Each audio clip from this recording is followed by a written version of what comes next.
D'abord, brancher cette prise. Toujours. Ensuite, faire basculer ce petit interrupteur. Bon, avouez, on a connu plus simple pour allumer des lampes. Mais vous me connaissez, j'avais pas envie de rentrer dans trop simple non plus. Donc aujourd'hui, on va faire un système d'interrupteur intelligent avec Home Assistant. C'est parti.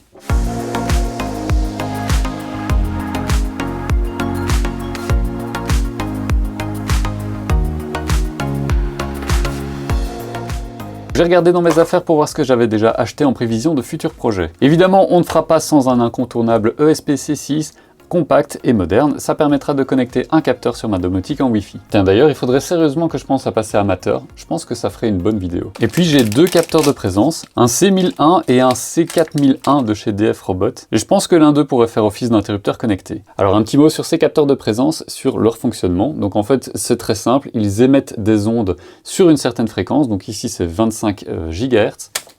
Et celui-ci, c'est 60 GHz. Et ensuite, à la manière d'un radar, elles captent les perturbations dans les ondes, et grâce à ça, elles sont capables de dire si jamais il y a une présence dans la pièce. Donc ça peut être une personne qui est couchée dans son lit, ou bien ça peut être une personne qui est tombée dans la pièce. Donc nous, clairement, ici, on ne va pas exploiter toutes ces possibilités, on va simplement exploiter le fait de capter une présence ou non dans la pièce. Et grâce à ça, après, on va créer un scénario dans Home Assistant qui va permettre d'allumer et d'éteindre les lumières dès qu'il y a quelqu'un dans la pièce. Allez, pour la science, j'ai voulu voir ce que l'IA, en l'occurrence Gemini Pro, ici, était capable de m'aider à faire pour ce projet. J'ai commencé par lui décrire l'idée du projet, ainsi que le matériel que j'avais à ma disposition, en le cadrant bien pour lui dire que je voulais exploiter ça dans ESP Home uniquement. Et là, il m'a clairement conseillé de choisir le C1001 parce qu'il est capable de détecter une présence humaine dans une pièce fermée et me garantit que les ondes de l'appareil ne passeraient pas les murs et cloisons. Parfait, donc je lui demande de me faire un résumé du câblage à faire et une configuration pour ESP Home qui se connectera directement à Home Assistant. Ça paraît simple. Et si jamais vous découvrez Home Assistant et ESP Home, j'ai déjà fait plusieurs tutos qui expliquent comment les installer chez vous, n'hésitez donc pas à aller fouiller dans mes vidéos. Bref, la première étape, c'est de souder. C'est toujours une étape qui fait un peu peur, mais avec un peu de matériel, on y parvient très bien. D'ailleurs, j'ai fait un tuto dédié à la soudure pour les débutants. Je suis donc les conseils de l'IA et je commence par souder l'alimentation 5 volts ainsi que le ground des deux appareils. Ensuite, j'ai deux indicateurs d'état, IO1 et IO2, qui envoie un signal si une présence est détectée ou bien si une personne est couchée. Et enfin TX et RX qui se croisent avec RX et TX de l'autre côté qui permettent aux deux appareils de communiquer des informations plus complexes. C'est fait et a priori il ne reste plus qu'à installer ESP Home. Je passe tout d'abord dans l'outil d'ESP Home pour initialiser l'ESP-C6. Ça prend environ 1 minute à faire, si jamais vous voulez le lien c'est en description. Et ensuite je teste la configuration de l'IA. Et surprise, ça coince. Là j'ai commencé mes recherches et je suis tombé sur des sujets donnant des configurations un petit peu exotiques et au final pas du tout fonctionnel. Bref, fin de parenthèse sur l'IA puisque l'appareil, le C1001 qui m'avait conseillé d'utiliser n'est simplement pas compatible avec ESP Home. Et à moins de chipoter pendant des heures pour avoir quelque chose de fonctionnel, l'idée ce serait plutôt de passer sur le C4001 qui au final convient parfaitement à l'usage et puis surtout qui est nativement compatible avec ESP Home. Donc franchement, je vais pas trop m'emmerder avec ça. On va aller souder ceci et je vous donne un vrai tuto là-dessus. Allez, je ressors le matériel pour souder et on fait ça sérieusement maintenant. Cette fois-ci par contre, on a besoin de 5 branchements au lieu de 6. On garde évidemment l'alimentation 5 volts. C'est simple, on relie les VIN ensemble ainsi que les ground. Pour la transmission des données, on relie toujours le RX sur le TX et le TX sur le RX. Si vous ne les croisez pas, ça fonctionnera pas. Et enfin, on a l'indicateur d'état out qu'on va relier sur un port IO de notre choix. Ici, par exemple, le 21. Et surtout, on n'oublie pas de nettoyer les PCB au nettoyant contact une fois la soudure terminée. Franchement, c'est difficile de faire plus simple en termes de câblage. Maintenant, on peut relier le montage en USB sur un PC pour pouvoir flasher ESP Home sur le ESP32. Alors, la première chose à faire, c'est d'aller sur web.espHome.io. Alors si jamais vous n'avez pas eu le temps de le noter, ne vous inquiétez pas, c'est en description de la vidéo. Donc notre ESP est branché en USB, on fait Connect, on choisit ici l'USB et on fait Connexion. Maintenant, on peut appuyer sur le bouton Prepare for First Use. Et là, on décide d'installer. Voilà, à nouveau, vous attendez un petit peu. Au bout de 30 secondes, c'est terminé. Donc là, on peut fermer. Et alors, vous inquiétez pas si vous avez une erreur par après, parce qu'on a terminé sur cette partie-ci. Alors maintenant, vous vous rendez sur votre dashboard ESP Home, vous faites New Device, et là, vous allez choisir l'option New Device Setup. Là, on doit choisir le nom de notre appareil. Donc, on va mettre Détecteur présence cave. Bon, évidemment, vous mettez ce que vous voulez. On appuie sur Next, on appuie sur Connect, et là, à nouveau, on va choisir le câble USB. Alors, petite parenthèse, pour que ça fonctionne nativement dans le navigateur, comme sur la vidéo ici, il faut que vous ayez un navigateur basé sur Chrome. Donc ça peut être Chrome ou un autre, mais par exemple sur Firefox, il faut installer un plugin supplémentaire. Voilà, comme ça vous le savez. Donc on appuie sur connexion, et là, à nouveau, on attend. Et voilà, après quelques minutes, on a notre appareil qui est prêt. Bon, évidemment, là, on a une configuration vide. Alors, vous inquiétez pas, je vous montre les clés d'encryption, etc. parce que de toute façon, c'est pas celle que je vais mettre. Mais ça se présente comme ceci. Alors, on a un fichier basique avec une clé d'encryption pour l'API et une clé pour la mise à jour aussi. C'est cette clé-là dont on va avoir besoin pour la suite, donc retenez-la bien. Par contre, toute cette partie-ci ne doit absolument pas changer. Pour le reste, par contre, on va rajouter une configuration utile. Alors cette configuration précise, je vous la mets à disposition sur mon GitHub. Vous avez ici le fichier .yaml qui est la configuration. Et donc tout ce qui va nous intéresser finalement, c'est ce qui est après Captive Portal ici. Donc tout ça, on peut copier. On revient dans le dashboard et on rajoute tout à la suite. Une fois que c'est bon, on peut appuyer sur Save. Et ensuite, on appuie sur Install. Là, on va rester sur l'option Plug into this computer et on choisit à nouveau l'USB. Et là, on laisse à nouveau travailler la machine. Bon, alors maintenant, terminé, pas tout à fait. Allez, on peut appuyer sur Close. Et ensuite, on va sur notre dashboard Home Assistant. Donc là, maintenant, on va pouvoir rajouter notre configuration dans Home Assistant. Pour ça, on va dans les paramètres.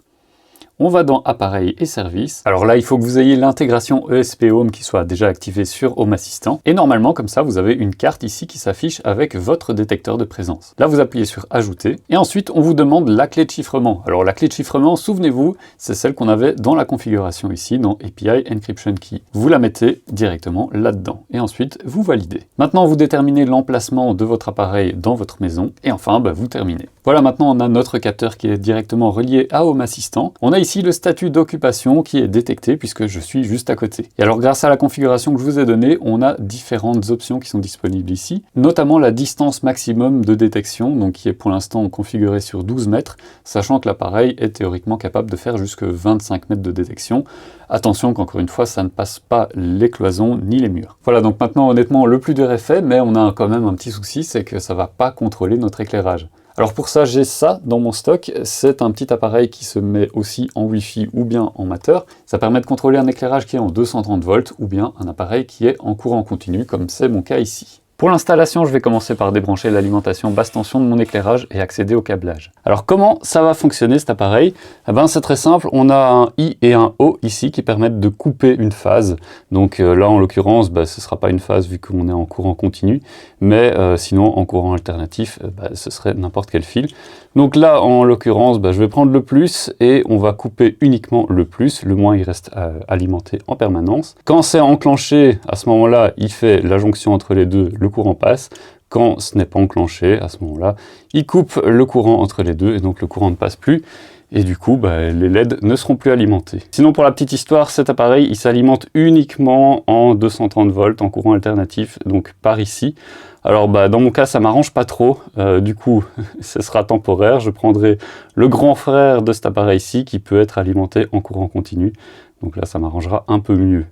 Mais sinon, en courant alternatif, ceci, c'est parfait, c'est vachement compact et ça rentre dans un boîtier d'encastrement sans aucun problème. Du coup, ce que j'ai fait, c'est séparer ici l'arrivée de courant et remettre un départ. Donc on va mettre l'appareil entre les deux et puis on va refermer le boîtier. Bon allez, je remonte tout. Bon, et pour éviter que ça pende lamentablement comme ça, je vais mettre un bout de double face et on va le coller sur le boîtier. Encore une fois, c'est du temporaire. Ce sera vraiment en attendant d'avoir ce qu'il faut comme matériel. Et après, on peut tout rebrancher. Bon là c'est bien, mais du coup ça manque un petit peu de lumière. Alors il va falloir mettre en route cet appareil. Alors si jamais chez vous, vous avez déjà des lampes connectées ou bien des interrupteurs connectés, évidemment vous n'avez pas besoin de mettre ce genre d'appareil. Il suffira après, dans Home Assistant, de relier les scénarios. Mais ça je vous explique après.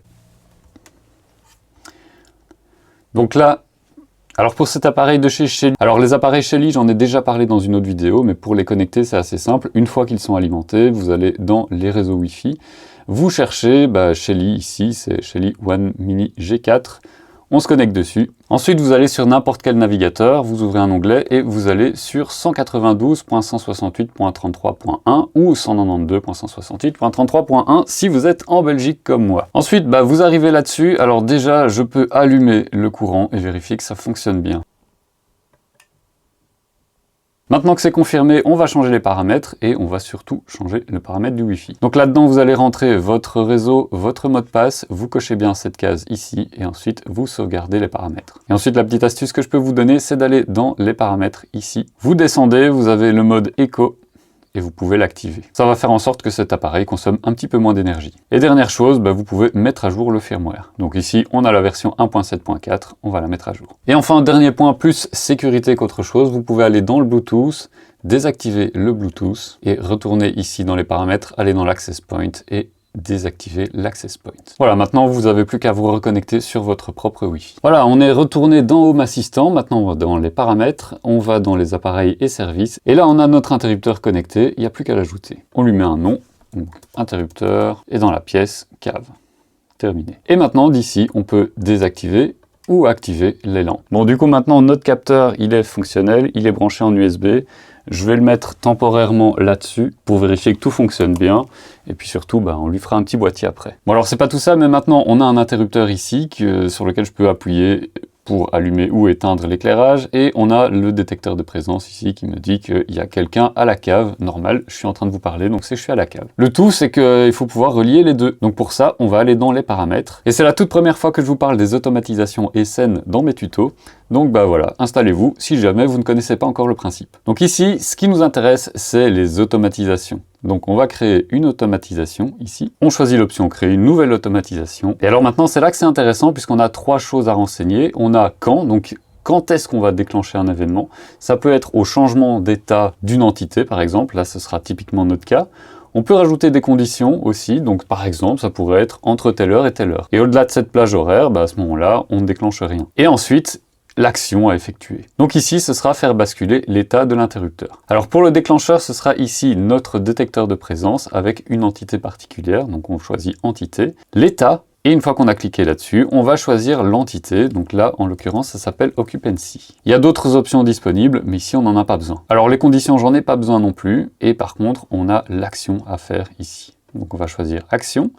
On va choisir commutateur, basculer l'état d'un interrupteur. Et l'interrupteur, on va le choisir ici au niveau de cible. Et c'est donc notre interrupteur cave qu'on doit sélectionner. Voilà, donc tout ça c'est fait, on peut enregistrer et on peut choisir le nom de notre nouvelle automatisation. Donc pour ça, on va l'appeler gestion de l'éclairage en cave. Et on enregistre. Voilà, maintenant il n'y a plus qu'à tester, donc pour ça je vais quitter la pièce, je vais tout éteindre, puis on va voir ce que ça donne. Bon là c'est le moment de vérité, je suis dans le noir complet, on teste, je vais ouvrir la porte et on va voir si ça déclenche.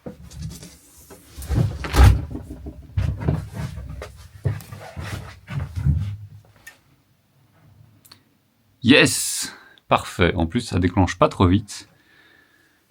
Donc c'est juste parfait. Et enfin, j'ai modélisé un petit boîtier dans Fusion 360. Et une demi-heure d'impression 3D plus tard, mon boîtier est prêt à être utilisé.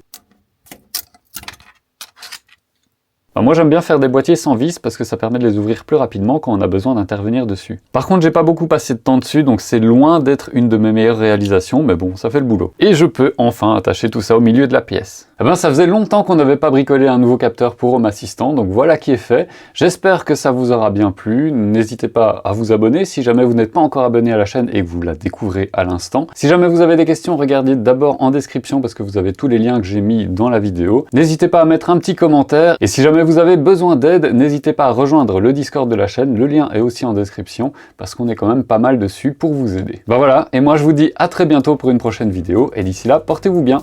Ciao.